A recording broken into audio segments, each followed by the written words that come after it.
केरु आहे हिफ़ाज़त करण वारो ज़ोर सां ॻाल्हाईंदा हलो सभु कुझु कंहिंजे वस में आहे मर्ज़ी कंहिंजी हलंदी आहे ताक़त कंहिंजी आहे क़ुवत कंहिंजी आहे तव्हां चओ था त मौलवी साहब वाह बि आहे तॾहिं छो थो ईद जूं ॻाल्हियूं करे इहे सभु ॻाल्हियूं अलाह क़ुर शरीफ़ में सम्झायूं कंहिंजा ते पंहिंजी ताक़त बयानु कंदे फरमाई तबारकल्लज़ी बियदिहिल मुल्क वहुवा अला कुल्लि शैइन क़दीर।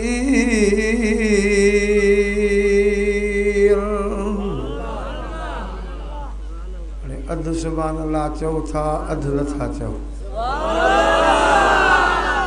कुझु मिड़ई तव्हांखे चुस्त कजे ईअं न भाउ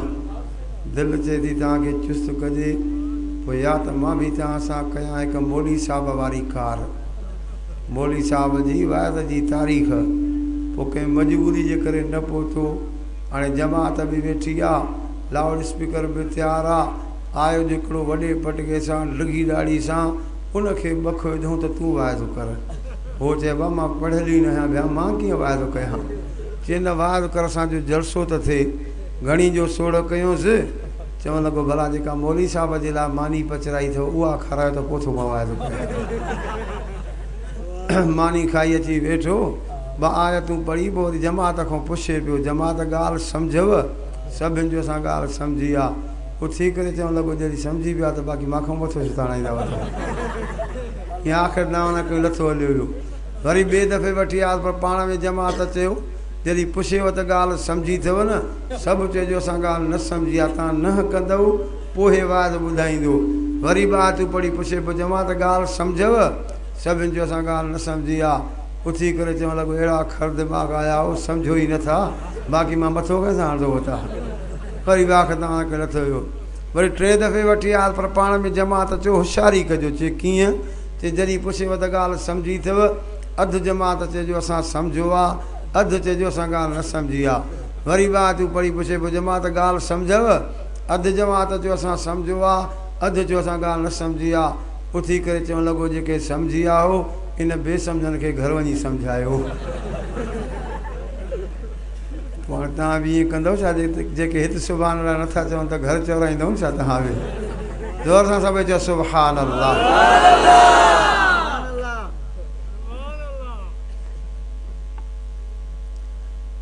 अर्ज़ कयां चयो अलाह साईं जे क़ुर खां ॻाल्हियूं पुछा कंदा हलूं मुंहिंजो मौज़ू हूंदो आहे हर ॻाल्हि पुछूं अलाह जे क़ुर खां ताक़त कंहिंजी आहे बा क़ुवत कंहिंजी आहे हर शइ ॾियण वारो केरु आहे औलाद ॾियण वारो केरु आहे ॾे त कंहिंजी मर्ज़ी न ॾे त कंहिंजी मर्ज़ी इहा ॻाल्हि अलाह जे क़ुर पाक में बि अलाह साईं बयानु कई कंहिंजा त रब साईं जो क़ुर चए थो या बोले मैया शाह इनासं व या बोले मैया शाह उज़्कुरा औ युज़व्विजुहुम ज़ुक्रानन व इनासा व यजअलु मन यशाउ अक़ीमा।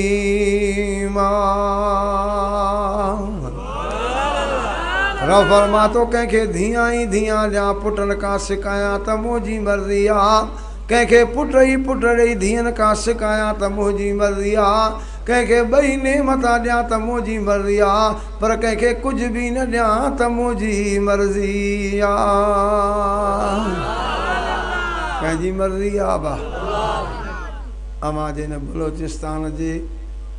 सोबतपुर जो इलाइक़ो साईं चवाणी झटपट जो इलाइक़ो सरदार नबी बख़्श ख़ान खोसो हाणे तक़रीबन साल खां या कुझु अञा ज़्यादा फ़ौत थी वियो आहे वीचारो जंहिंखे 4 घर वारियूं हुयूं हिकु बि औलाद कोन हुयसि ऐं असांजे सिंध में ज़िले ख़ैरपुर में हमराह खे 2 घर वारियूं आहिनि 2 घर वारनि मूं 27 ॿार अथसि न ॾे त चइनि मूं न ॾे जे 2 मां 27 ॾे कंहिंजी मर्ज़ी आहे वाह ज़ोर सां ॻाल्हाईंदा हलो औलाद कंहिंजे हथ में आहे ॾे त कंहिंजी मर्ज़ी न ॾे त कंहिंजी मर्ज़ी पर जंहिंखे जो मोकिलींदो न ॾींदो न त कोई रोके न सघंदो आहे असांजे ज़िले शिकारपुर में तालके गढ़ी आसीन जे इलाइक़े में अली ख़ान वासल जो ॻोठु आहे, उते मूंखे दोस्त ॻाल्हि कई, चईं असांजे ॻोठ जो वाक़ियो आहे, हिकिड़ी अलाह जी बानी हुई जंहिंखे औलाद ही नम औलादसि, माना कुझु पुट कुझु नियाणियूं, पर हर दफ़े हुन वीचारे जी ऑपरेशन थींदी हुई। पोइ डॉक्टराणी खे चवणु लॻी हर दफ़े ऑपरेशन थिए थी, हाणे मूंखे अहिड़ी का दवा ॾे जीअं वरी मूंखे औलाद न थिए। डॉक्टराणी हिन खे ॿ हिकिड़ा कैप्सूल ॾिना, चए 2 कैप्सूल खा, तोखे कॾहिं बि पेट न थींदो, हमल न थींदो, ॿार न पैदा थींदो। अलाह जी बानी उहे 2 कैप्सूल खाधा, पर ख़ुदा जे कुदरत सां वरी बि हुनखे पेट थी वियो, वरी बि हिनखे हमल थी वियो, ॿारु ॼायो। हुन ते ॻाल्हि कई ॿार जो ॼायो, ॾिसनि त उन 2 ॿार जूं 2 मुठियूं बंदि पियूं आहिनि, हथ बंदि पिया आहिनि। हीअं जो खोलनि नज़र कनि त हिकु कैप्सूल हुन हथ में पियो अथसि, त हिकु कैप्सूल हुन हथ में पियो अथसि। चओ जंहिंखे रब मोकिलींदो उनखे को रोके नथो सघे, ऐं जंहिंखे न मोकिलींदो दुनिया कठे थिए पर औलाद ॾेई नथी सघे। औलाद ॾियण वारो केरु आहे? यकीन रखो अल्लाह जे ज़ात में सभु कुझु कंहिंजे हथ में आहे।